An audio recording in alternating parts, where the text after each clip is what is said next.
dalam rangka meningkatkan syiar dakwah digital.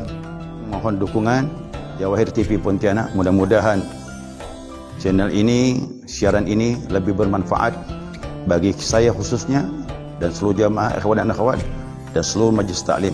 Mudah-mudahan bertambah keberkahan dari Allah Subhanahu wa taala, membawa kita kebaikan dunia dan akhirat. Demikian, wassalamualaikum warahmatullahi wabarakatuh. Rukun salat sudah selesai ya, sudah khatam sudah. Dari yang pertama sampai salam yang terakhir. Ya, dari takbir sampai salam. Nah, dilanjutkan pengarang kitab ini wa sunanuhuma mana nih? Wa sunanuha qabla dukhuli fiha syai'ani. Nah, kesunahan sebelum masuk salat ada dua macam di sini disebutkan. Ya, kesunahan sebelum salat ada dua macam. Al-adzanu wal iqamah, yakni azan dan iqamah. Azan iqamah ini hukumnya sunnah, ya, telah disepakati, nanti akan ada penjelasan. Nah, sebelum saya menjelaskan hukumnya, asbabul wurud, ya, ada sebab-sebab munculnya azan. Ya. Syariat itu kan berjalan sesuai dengan keadaan. Nah, sebelumnya tidak ada azan, sebelumnya tidak ada iqamah. Nah, apa yang menopang munculnya azan dan iqamah ini? 1 tahun ya setelah hijrahnya Rasulullah SAW bersama dengan para sahabat. Nah, maka dibentuklah salat berjamaah. Waktu di Makkah tidak dibentuk salat berjamaah. Ada yang masing-masing, ada yang berdua, ada yang bertiga. Yang penting aman. Kan? Di Makkah kan tidak aman. Nah, kalau aman, silakan berjamaah 2 orang, 3 orang. Itu pun masih sembunyi-sembunyi. Ya, tidak disyariatkan. Nah, begitu hijrah ke Madinah, nah, Nabi pertama kali membuat masjid. Ya, di mana kita buat masjid kata Nabi. Nah, maka atas petunjuk isyarat dari Nabi sendiri, unta yang dipakai Nabi kata Nabi, di mana unta ini berhenti, ya, situlah bangun masjid. Karena masing-masing sahabat Ansar menawarkan, ya, masing-masing menawarkan kepingin tempat mereka dibangun masjid. Nah, tapi Nabi bijak, pakai unta saja. Unta dilepaskan. Di mana unta berhenti, di situlah bangun masjid. Nah, setelah bangun masjid, nah, dibentuklah salat berjamaah. Ya, salat berjamaah. Biasanya pakai panggil. Ya, pakai panggil saja. Halummu ila shalah. Nah, gitu ya. Halummu ila shalah. Ayo salat, ayo salat. Datanglah. Kan tidak efektif dia. Ada orang-orang yang tak kedengaran, ada orang-orang yang masih tidak tahu salat berjamaah. Nah, mereka pun bingung sahabat ini. Ya, bagaimana cara memanggil orang salat berjamaah? Ya, timbullah syarat. Ya. Bagaimana kalau seandainya kita pakai api? Nah, hidupkan api, simpan di tempat yang tinggi. Nah, orang pun memandang, oh ada api. Berarti waktu salat masuk. Itu dilarang Nabi SAW. Kata Nabi, kalau main api ini agama Majusi. Agama Majusi main api. Nah, ada yang bilang lagi, ya Rasulullah, bagaimana kalau pakai trompet? Pakai trompet. Nah, jangan, kata Nabi, ini pun biasa dipakai orang-orang Yahudi. Ada lagi yang beri saran, bagaimana kalau lonceng? Pakai lonceng, kentongan. Tapi lonceng disebut nakus itu lonceng. Nah, diketuk lonceng itu orang datang. Nah, tidak usah kata Nabi. Lonceng berarti agama Nasrani. Nah, kita harus ada punya ciri khas. Dan Nabi tidak bisa memberi petunjuk langsung. Karena belum ada perintah dari Allah bagaimana cara memanggil orang salat. Nah, tatkala masalah itu dibahas oleh sahabat, belum ada jawaban yang pasti. Nah, tenggelamlah matahari hari itu. Tenggelam matahari, mereka pun istirahat tidur. Nah, Abdullah bin Zaid Abdullah bin Zaid mimpi malam itu. Ingat, mimpi pun jadi hukum. Tapi mimpi yang benar. Mimpi yang benar. Mimpi orang yang saleh itu 1/46 daripada wahyu. Iaitu hadis sahih Imam Bukhari. Nah, mimpilah Abdullah bin Zaid ini pada malam tersebut. Dia melihat ada orang bawa lonceng. Dalam mimpi itu orang bawa lonceng. Ditegurnya, "Hai Fulan, kau bawa lonceng itu, bolehkah aku beli?" Orang yang megang lonceng itu bertanya, "Kau beli, akan kau gunakan untuk apa?" "Untuk memanggil orang salat," kata Abdullah bin Zaid. "Maukah engkau aku tunjukkan yang lebih baik dari ini, dari lonceng ini?" Nah, bagaimana? Kalau masuk waktu salat, kau panggil, serukan, "Allahu Akbar, Allahu Akbar." Itu. "Allahu Akbar, Allahu Akbar. Asyhadu an la ilaha illallah. Asyhadu an la ilaha illallah. Asyhadu anna Muhammadur Rasulullah. Asyhadu anna Muhammadur Rasulullah. Hayya 'alas salah. Hayya 'alas salah. Hayya 'alal falah. Hayya 'alal falah. Allahu Akbar, Allahu Akbar. La ilaha illallah." Jadi dalam mimpi itu tidak berlagu. Bujur dia begitu. Itu nama lapas azan. Nah, dia pun hafal Abdullah bin Zaid. Baiklah, kata dia. Orang yang megang lonceng itu dalam mimpi itu pergilah. Pergi. Belum jauh melangkah, dia berhenti lagi.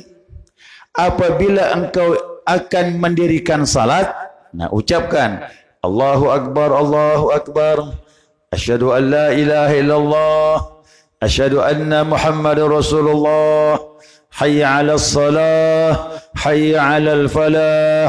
Qad qamatis salatu, qad qamatis salah." Itu tambahannya tu. "Allahu Akbar, Allahu Akbar. La ilaha illallah." Dia pun sadar dari mimpi itu, Allah bin Zaid. Bangun tidur subuh, dia pun pergi menghadap Nabi SAW. Nah, kata Abdullah bin Zaid, disampaikanlah mimpi itu. Apa kata Nabi? "Fa innaha ru'yatul haq." Sesungguhnya, fa inna ru'yal haq. Sesungguhnya itu mimpi yang benar dari Allah Subhanahu wa taala. Nah, dalam hadis yang lain, sabaqatil wahyu. Mimpi kau telah mendahului wahyu, kata Nabi. Aku belum dapat wahyu, kau dah dapat. Itu. Itu kisahnya itu. Akhirnya kata Nabi bilang, ingat nih, kata Nabi, "Ini kalimat kau ajarkan kepada Bilal dan suruh dia yang mengumandangkan." Ingat, dialah tu. Yang mimpi Abdullah bin Zaid, yang mengumandangkan. Itulah segala urusan serahkan kepada ahli. Kenapa Nabi memilih Bilal untuk menyampaikannya? Karena suaranya keras. Suara Bilal tinggi. Dulu tidak ada sound system. Dulu tidak ada sound system. Maka diperlukan suara yang keras. Suara yang lemah-lemah tak masuk hitungan. Ini memang dipilih suara yang keras. Bilal, Masya Allah. Dipilih Nabi SAW. Ya. Nah, begitu Bilal mengumandangkan azan subuh itu, apa yang terjadi? Umar turun bergegas dari rumah dia. Sambil menyeret dia punya ridak selendang itu. Tak sempat dibetulkan saking tergesa-gesanya. Karena terlalu tergesa-gesanya Umar pergi menghadap Nabi, selendangnya itu belum diletakkan di bahu. Langsung gitu ketemu Nabi, dia bilang, "Wallahi ya Rasulullah, aku mimpi sebagaimana kalimat yang diucapkan itu." Tak lama datang lagi sahabat, lapor dengan Nabi, "Ya Rasulullah, aku mimpi kalimat yang diucapkan Bilal itu." Ternyata malam itu 11 sahabat yang mimpi sama mimpinya. Itu timbullah jadi hukum. Jadi tidak selamanya mimpi itu bunga tidur. Orang yang saleh dekat sama Allah mimpinya petunjuk 1/46 daripada wahyu. Makanya hadis sahih menyebutkan, kata Nabi, wahyu telah putus. Tidak ada lagi wahyu setelah ini, kata Nabi. Akan tetapi yang ada mubasyirat, berita gembira, kata Nabi. Apa tu? Nah, ru'yal haq, mimpi yang benar bagi orang mukmin. Jadi ada mimpi-mimpi yang kita lalui, kita alami, itu bisa benar. Ya, bisa juga mimpi itu bunga tidur. Tapi orang yang saleh pasti ada isyarat yang baik dari Allah Subhanahu wa taala. Ya. Nah, maka Bilal dipilih Nabi untuk mengumandangkan azan. Maka Fathul Makkah, tatkala Makkah telah ditaklukkan umat Islam, Bilal pertama kali naik di Kaabah. Patung-patung sudah dihancurkan, Bilal naik di atas Kaabah. Dia mengumandangkan azan. Iri orang Arab dengan Bilal tu. Ya kan? Yalah, dia yang pertama kali mengumandangkan azan. Ya, Fathul Makkah tu naik ke atas lagi. Ya, orang-orang Arab yang masih baru-baru masuk Islam belum puas dengan Bilal. Kau lihat tu, burung gagak atau bersuara kata. Burung gagak kata. Keirian tu pasti ada. Bilal tu siapa? Orang Afrika, Habash. Orang kulit hitam Afrika. Bilal tu bibir tebal.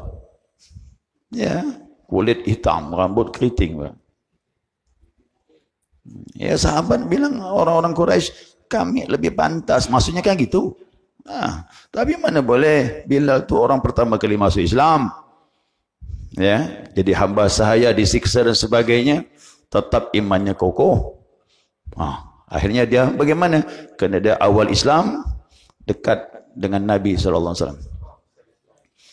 Kemana-mana ikut. Kan hebat tu. Seandainya kita punya ulama karismatik di Indonesia ni, kita jadi asisten, bangga nak tu. Oh, senangnya luar biasa. Orang mau perlu dengan ulama tu menghadap kita dulu. Oh, mantap tu bang. Ya, maka Bilal tu Masya Allah kemuliaannya. Sampai Nabi mengatakan, Nabi Isra Mi'raj kembali beritahu sama sahabat. Ya, depan Bilal ni. Bilal, apa amalan kau? Kenapa ya Rasulullah? Laqad sami'tu na'alika fil jannah. Aku telah mendengar bunyi sandalmu di dalam surga, kata Rasulullah. Bayangkan Bilal, orang Afrika kulit hitam, sandalnya udah di surga dah. Orangnya di dunia. Kita sandal kita di mana, Bang? Sandal kita di depan tu tak ada aman. Itu kemuliaan. Jangan mandang fisik. Nanti di surga kelihatan siapa pemimpin kita.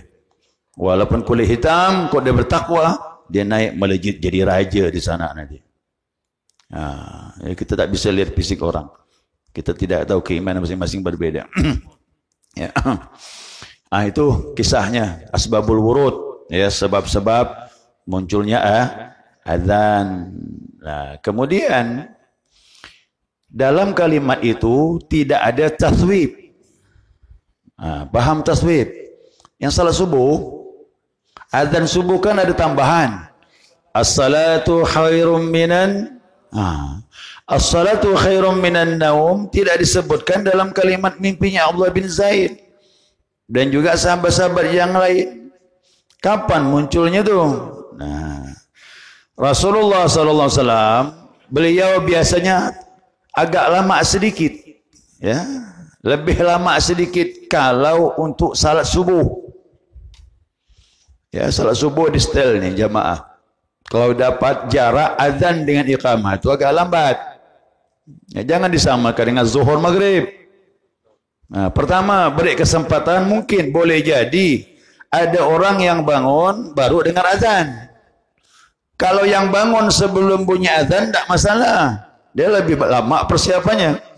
Jadi ada orang yang betul-betul bangun kena azan. Nah, kan mau kamar kecil dulu, mau mandi tergesa-gesa, berpakaian, menuju ke masjid. Kemudian lagi amalan-amalan yang terbaik itulah dia. Salat subuh antara azan dengan iqamah. Maka wiridnya panjang. Ada doa fajar, ada doa wirid-wirid tertentu. Kalau saya di Mekah tu saya lihat pakai jam tu 25 menit antara azan iqamah tu. Paling cepat 20, tapi yang sering 25 menit. Madinah juga begitu saya ukur jarak azan dengan iqamah. Lama. Lumayan cukup lama. Nah, Rasulullah tak keluar-keluar. Pernah satu hari Nabi tak muncul. Udah siap dah sahabat ni. Ya udah qabliyah subuh sudah. Udah wirid panjang sudah. Doa-doa sudah dilantunkan, doa fajar sudah dibaca. Nabi belum lagi keluar. Bilal punya sangkaan. Jangan-jangan Nabi ini masih tidur. Itu perkiraan Bilal. Ingat ya, Nabi qabliyahnya di rumah, bukan di masjid.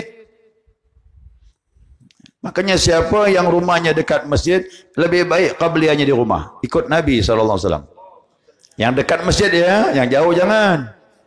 Ketinggalan takbiratul ihram. Yang dekat boleh ikut Nabi. Nah, jadi perkiraan Bilal ini Rasulullah tu masih tidur. Makanya Bilal pun setelah azan tadi udah salat qabliyah, sudah wirid panjang, menunggu lama belum Nabi keluar, pergi Bilal.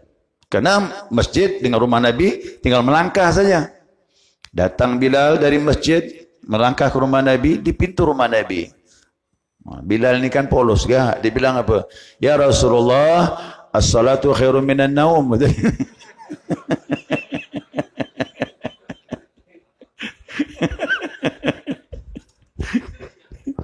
Itu saya dapatkan dalam kitab I'anatul Talibin. Saya baca pun ketawa gitu.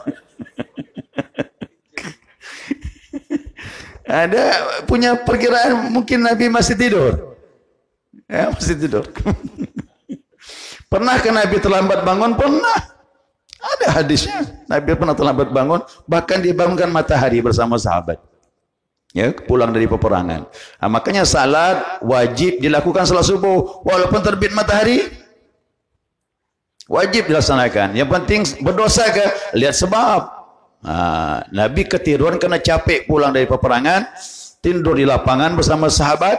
Semuanya ketiduran. Dibangunkan oleh matahari. Nah, Bilal pun menganggap boleh jadi, ya saat tertentu Nabi juga dilupakan Allah, terlelap dalam tidur. Itulah ucapan Bilal tu di depan pintu rumah Nabi.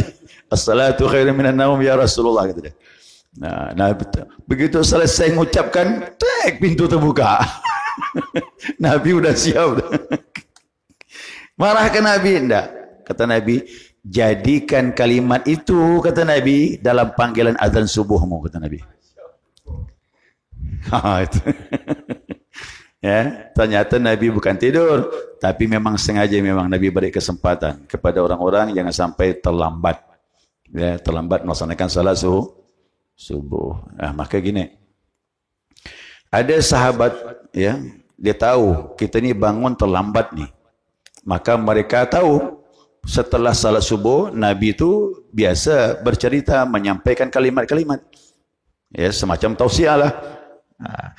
Mereka bergegas salat subuh di rumah. Perkiraan mereka di masjid tentu salatnya sudah selesai, karena mereka terlambat. Nah, mereka bergegaslah salat subuh, 2 orang nih ya.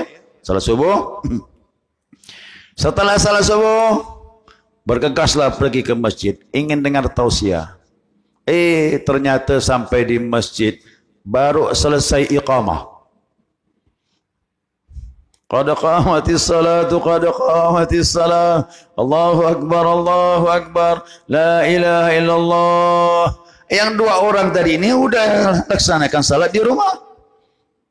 Apa perkiraan mereka, ilmu mereka? Ya, kita sudah salat subuh, udahlah, duduk aja di belakang. Duduk di belakang. Nah, Nabi belum takbir. Itu sifat Nabi salat.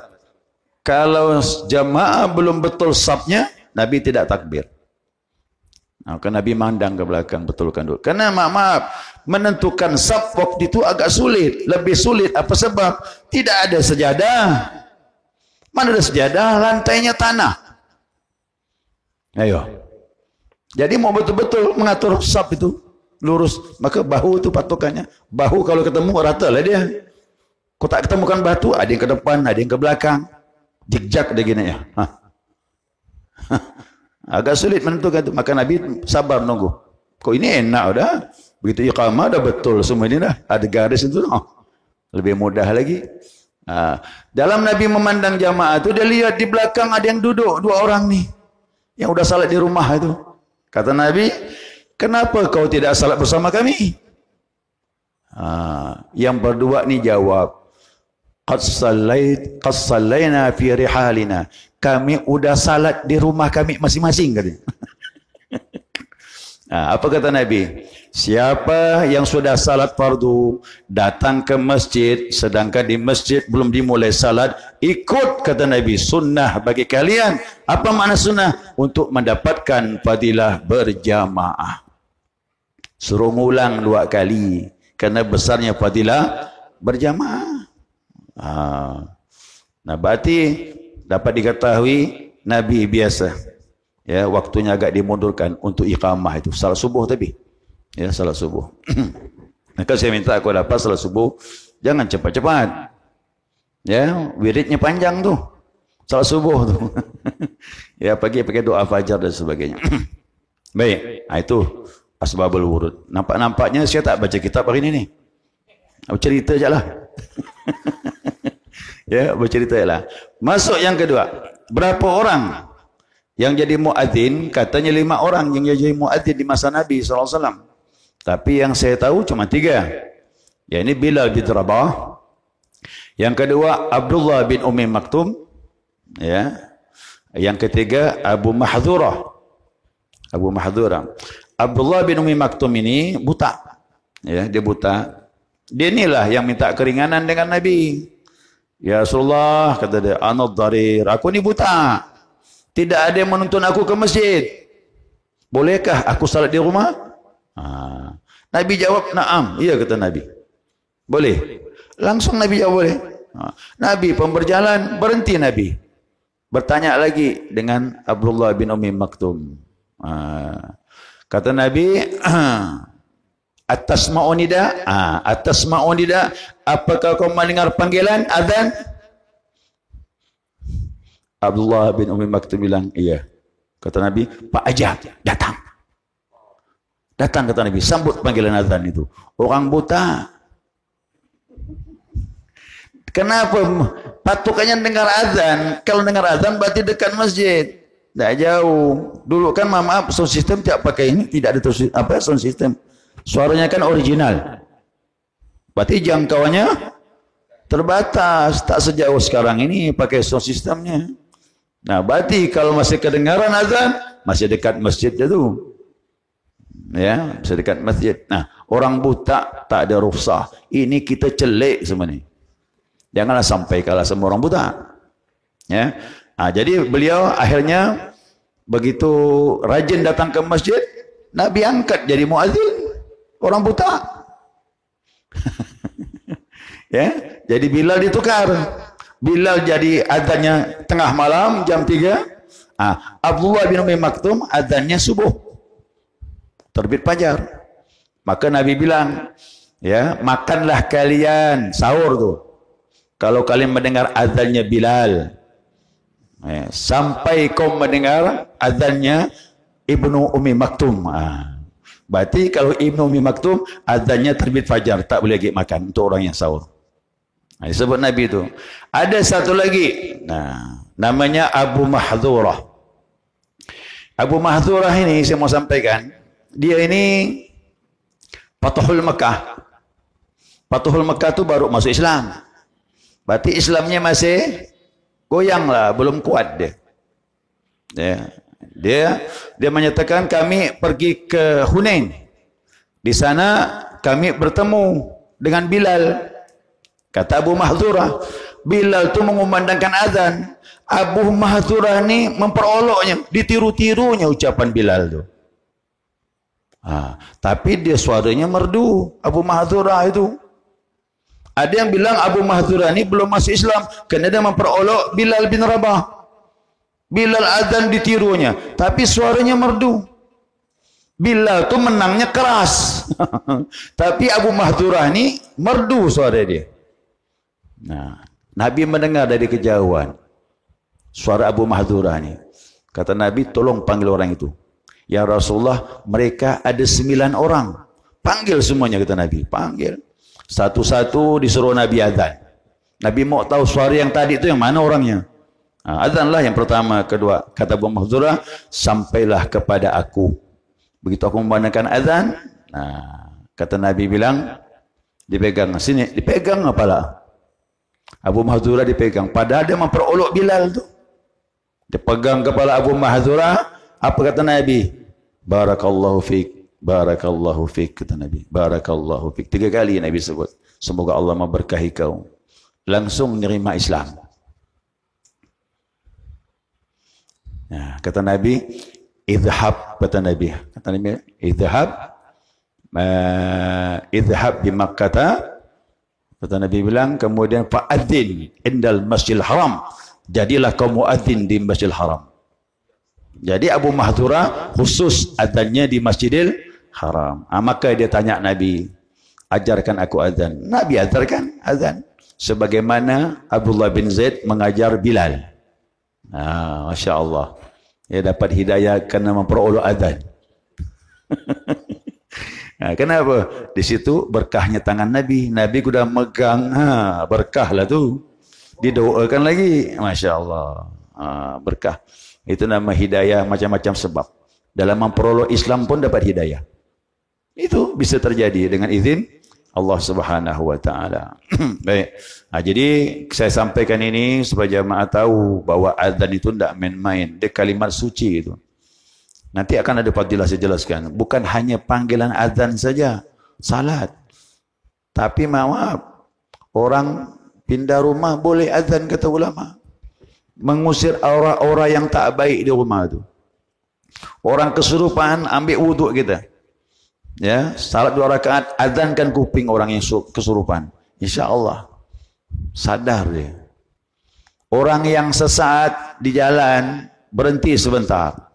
Ambil wuduk, azan, dapat petunjuk. Ya. Itu kata Nabi, kata ulama. Karena fadilahnya itu luar biasa azan. Ya. Nanti kita akan sampaikan fadilah azan tersebut. Apalagi anak kecil lahir, sunnah diazankan. Karena kata Nabi, setiap anak yang lahir itu ada sibyan. Ya, ada syaitan yang mengiringi kelahiran bayi. Tidak bisa dijauhi anak tersebut daripada sibyan. Azanlah, kata Nabi. Begitu azan dia akan lari. Itu dia. Jadi banyak keutamaan azan. Ya, nanti kita masuk babnya.